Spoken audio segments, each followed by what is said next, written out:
வணக்கங்க. என் பேர் ராதா. நான் ஒரு வெல்னஸ் கோச்சா இருக்கேன். ஜெய்ப்பூர்ல இருந்து பேசுறேன். ராத்திரில பசங்க பல்ல கடிக்கிறாங்களா? நர நர புரூக்சிசம்னு சொல்லுவாங்க. டீத் கிரைண்டிங்ன்னு நார்மல் வேர்ட்ஸ்ல சொல்லுவாங்க. அதுக்கும் ஓரல் ஹெல்த்துக்கும், கட் ஹெல்த்துக்கும் இன்டர் ரிலேட்டட் அப்படின்னு நான் சொன்னா நம்ப முடியுமா? ஆனா அதுதான் உண்மை.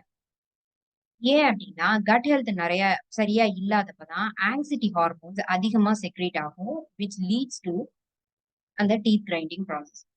அது லாங் டெர்ம்ல ஆச்சுன்னா என்ன ஆகும் அப்படின்னு பார்த்தீங்கன்னா, லாஸ் ஆஃப் டூத் சீக்கிரமா நடக்கும்.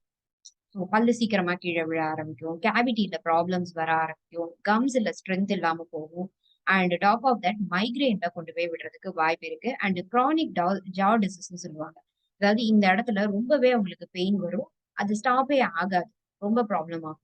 ஸோ சின்ன குழந்தையிலேருந்தே குழந்தைங்க அந்த பல்லு கடிக்கிற பழக்கம் தானேன்னு சொல்லி சாதாரணமா விடாம அத கவனிக்கணும். குழந்தைங்களுக்கு முதல்ல கட் ஹெல்த் நல்லா இருக்காங்கிறத பாருங்க. கட் ஹெல்த்த இம்ப்ரூவ் பண்ற மாதிரி அவங்களுக்கான சாப்பாட்ட குடுங்க. ப்ரோபயோட்டிக்ஸ் நெறைய இன்க்ளூட் பண்ணுங்க. அதாவது தயிரு, புளிச்ச மாவு இது மாதிரி இன்க்ளூட் பண்ணுங்க. ஃபைபர் நெறையா சேருங்க. வாட்டர் நெறையா குடுங்க.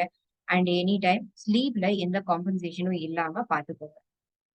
பெரியவங்களா இருந்தா ஒரு 7லேருந்து 8 மணிக்கு அப்புறம் கெஃபைன் இன்டேக்க ஸ்டாப் பண்ணி வைக்கலாம்.